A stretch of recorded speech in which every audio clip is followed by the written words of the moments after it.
Sir Kinnaur आज और कल के चैनल पे आपका मैं हार्दिक स्वागत करता हूं सर। सर आप लोगों ने अभी हाल ही में आक्रोश रैली निकाली भाजपा ने किन्नौर के अंदर रिकांगपिओ के अंदर, तो उसके बाद एक पलटवार कांग्रेस की तरफ से भी आई, काफ़ी सारे आरोप आप लोग के ऊपर लगे, क्या कहना है सर आपका?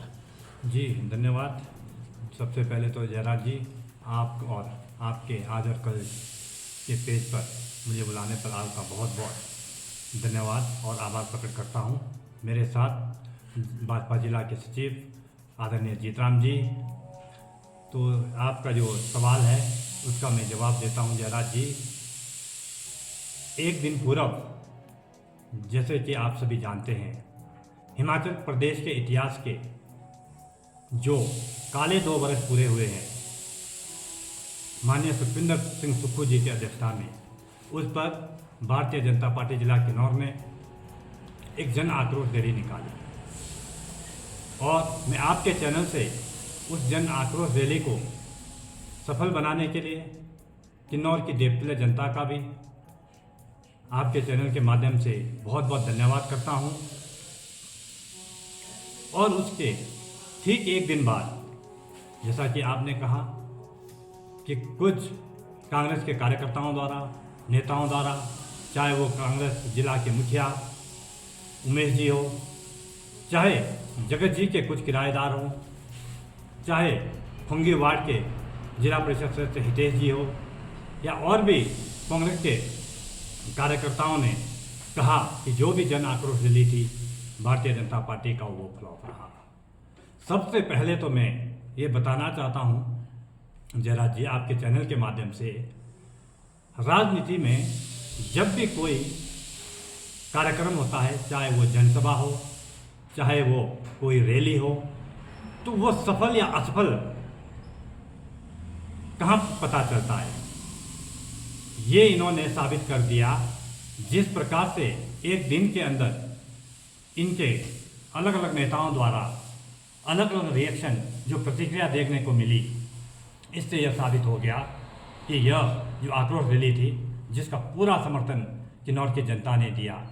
तो इस पे मुझे जयराज जी इतना ही कहना है, आपने भी उस रैली को कवर किया और भी पत्रकार बंधुओं ने भी उस रैली को कवर किया। आज कोई भी बात छुपती नहीं है, चाहे वो सोशल मीडिया के जरिए हो। मैं बता देना चाहता हूँ, 150 से 160 जो लोग थे ये कह रहे हैं, तो अभी भी सोशल मीडिया में वीडियो वायरल हो रहे हैं।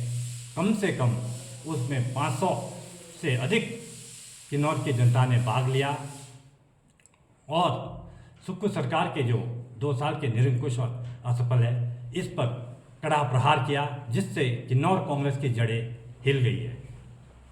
और एक बात इनके कार्यकर्ता कह रहे थे कि उसमें जो हमारे नेता है सूरज नेगी जी, कि उन्होंने बहुत ही अमर्यादित भाषा का प्रयोग किया। अभी भी वीडियो है, वायरल हो रहे हैं, आपने देखा होगा, ऐसा कोई भी शब्द यूज़ नहीं किया है। और जहाँ तक ये लोग एक और भी आरोप लगाते हैं कि हमारे जगत सिंह जी 5 बार के विधायक हैं, मंत्री हैं, और सूरज नेगी को अपना कद देखना चाहिए। इसमें कोई शक नहीं, वो 5 बार के विधायक हैं और मंत्री भी है। और कांग्रेस के कार्यकर्ता बीच में तो ये भूल जाते, पूर्व में वो 2017 से पूर्व स्वर्गीय वीरभद्र की सरकार में ये विधानसभा के उपाध्यक्ष भी रहे, अच्छी बात है। मगर कुल मिलाकर 5 बार के विधायक और 2 बार वो चुनाव भी हारे हैं, तो इस हिसाब से लगभग 40 से 45 वर्ष जगत सिंह जी को एक्टिव पॉलिटिक्स में होता है। इसके बावजूद आपने सुना होगा कि अमर्यादित भाषा का प्रयोग वो करते रहते हैं, अक्सर विधानसभा के अंदर किन्नौर की फजीहत कराते रहते हैं। और जहाँ तक ये बोलते हैं कि भाई अपना कद सूरज नेगी जी को देखना चाहिए, मैं जगत सिंह नेगी जी से कहना चाहता हूँ, आप विधानसभा के अंदर बार बार देश के प्रधानमंत्री, जो दुनिया के सबसे बड़े लोकतांत्रिक देश के प्रधानमंत्री माननीय मोदी जी पर अनाप शनाप बयानी करते रहते हैं। तो एक बार तो आपने यह कहा कि कोई दाढ़ी बना लेने से टैगोर नहीं हो जाते, तो उसके कुछ महीनों में उनके नेता राहुल जी ने भी दाढ़ी रखना शुरू किया, तो लगभग 1 से 1.5 फुट उनका भी दाढ़ी होगा। क्या वो टैगोर बन गए? इसलिए ये इशारा आपने अपने नेताओं के ऊपर भी किया है। तो मैं ये कहता हूँ कांग्रेस के कार्यकर्ता साथियों से, अगर आप पिए तो गंगा जल और आम जनता या कोई भाजपा का कार्यकर्ता पिए तो वो शराब।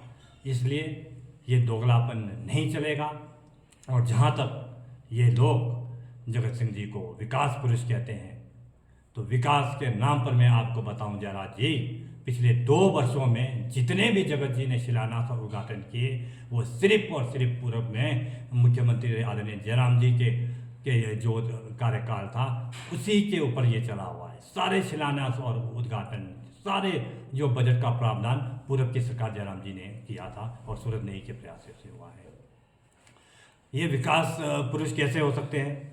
मैं आपको कुछ आंकड़े लेकर आया हूँ, आपके सामने रखता हूँ। 2023 में हिमाचल प्रदेश के अंदर बहुत बड़ा त्रासदी आया, जिसमें माननीय सुखविंदर सुक्खू जी ने भी कहा कि इस त्रासदी से हम निपटने के लिए सबसे पहले प्रायोरिटी पे उन लोगों का मुआवजा दिया जाएगा जिनका डायरेक्ट मकान और ज़मीन चले गए।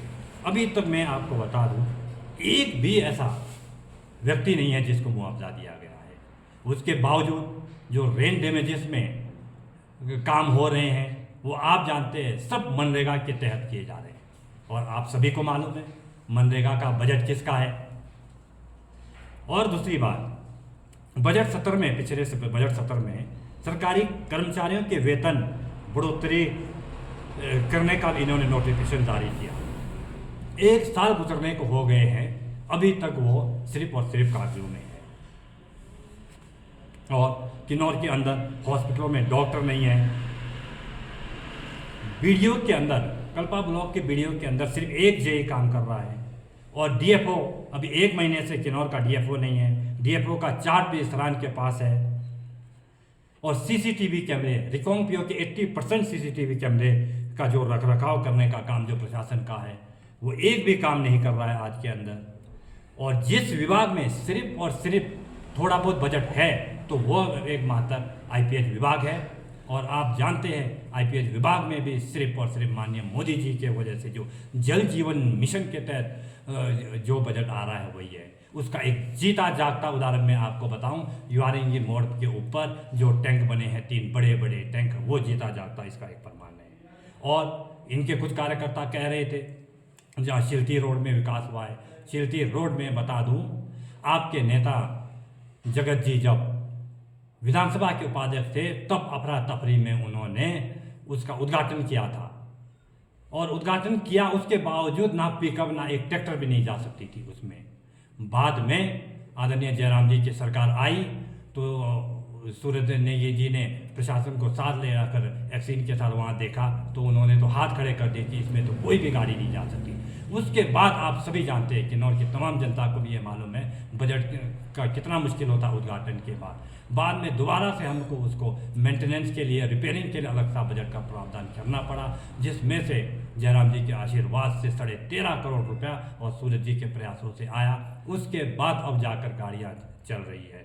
इसलिए और एक बात, हमारे राजस्व मंत्री किन्नौर से है, अच्छी बात है, मगर आपके होते हुए जगत सिंह जी जो म्यूटेशन जो इंतकाल होता था, जो भी गरीब आदमी का इंतकाल का फीस है उसको 3 गुना आपने बढ़ा दिया है, आप खुद विधानसभा में बैठने के बावजूद। इसलिए जो विकास का जो पुरुष कहते हैं ये ढोंग रचाना कांग्रेस के कार्यकर्ता बंद करें।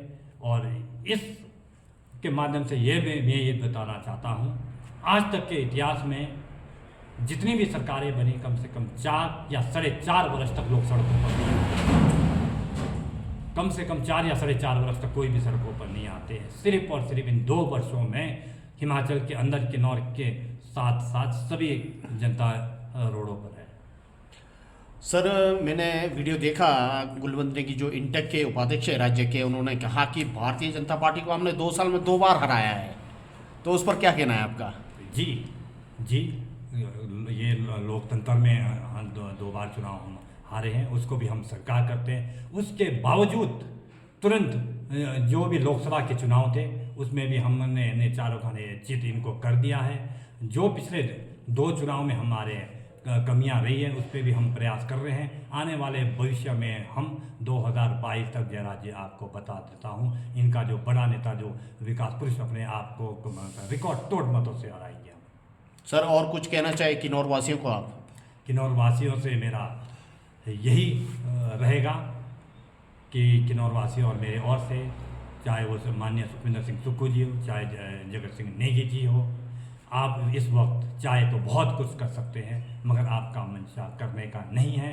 किन्नौर की जनता बहुत परेशान है, इसलिए बचे हुए आपके जो भी 2-2.5 साल है इसमें आप कुछ ना कुछ किन्नौर के लिए करने का प्रयास करें। धन्यवाद सर, आप किन्नौर आज और कल के चैनल से जुड़े, आपका बहुत बहुत धन्यवाद सर।